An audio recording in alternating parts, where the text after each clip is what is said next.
Hello guys, আমি Dipen. Welcome back to my channel Deep exclusive. So এখন আমি এই ভিডিওর মধ্যে বেসিক্যালি কথা বলবো দুটো বিষয়কে নিয়ে। পুষ্পা 2 কে নিয়ে কথা হবে এবং ম্যাদানের ফাইনাল ট্রেলারকে নিয়েও কিন্তু এই ভিডিওর মধ্যে কথা হবে।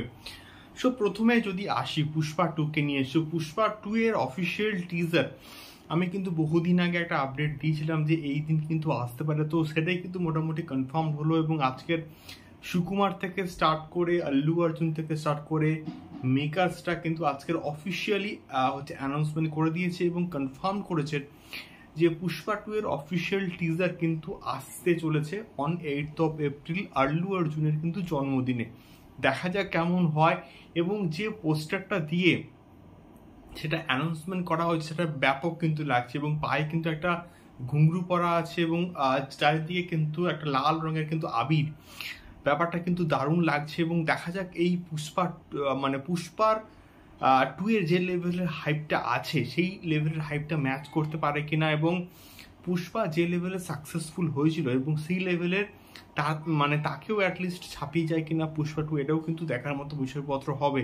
আমি তো চাইবো কেজিএফ চ্যাপ্টার 2 এর থেকেও কিন্তু একটা বিরাট বড় লেভেলের একটা ব্যবসা করুক বক্স অফিসে পুষ্পা 2 এবং Allu Arjun just box office কাঁপিয়ে দিক। এটা আমি সত্যি বলতে মন থেকে চাইবো এবং এটা কিন্তু আপাতত সিংঘম এগেনের সঙ্গে কিন্তু ক্ল্যাশ করছে। ক্ল্যাশটা তো ভয়ঙ্কর হবেই এবং তার সঙ্গে সঙ্গে আমি চাই পুষ্পা 2 কিন্তু একটা দুর্দান্ত একটা ব্যবসা করুক বক্স অফিস থেকে। তোমাদের কি মনে হয় আমাকে অবশ্যই কিন্তু কমেন্ট করে শেয়ার করতে পারো। এবারে আমি কথা বলবো ম্যাদানের ফাইনাল ট্রেলারকে নিয়ে এবং এটা কিন্তু আজকে ড্রপ করা হয়েছে। তো কেমন হলো এই ট্রেলারটা? তো এক কথায় দুর্দান্ত কিন্তু হয়েছে এবং ট্রেলার 1-এ যা ইম্প্যাক্ট ছিল আমি কিন্তু ট্রেলার 2-তে সেই একই রকমের কিন্তু ভাইবস কিন্তু পেয়েছি। এবং বিএমসিএম আসছে এবং বিএমসিএম এর সঙ্গে জোরদার কিন্তু টক্কর দেবে ম্যাদান। এবং ম্যাদান এমন একটা প্রজেক্ট হচ্ছে এবং তার স্কেলিং তোমরা দেখো এবং সেখানে অজয় দেবগনের পারফরমেন্স তোমরা দেখো এই পার্টিকুলার যে ট্রেলারটা ড্রপ করেছে তার মধ্যে। এবং তাছাড়া বাদ বাকি AR রহমানের ব্যাকগ্রাউন্ড স্কোর দুর্দান্ত কিন্তু হয়েছে এবং ওই যে ফুটবলের স্টেডিয়াম বলি বা ফুটবল খেলাটাকে বলি যেভাবে দেখানো হয়েছে সেটা কিন্তু দুর্দান্ত কিন্তু হয়েছে। ব্যাকগ্রাউন্ড স্কোরের কাজ খুব ভালো।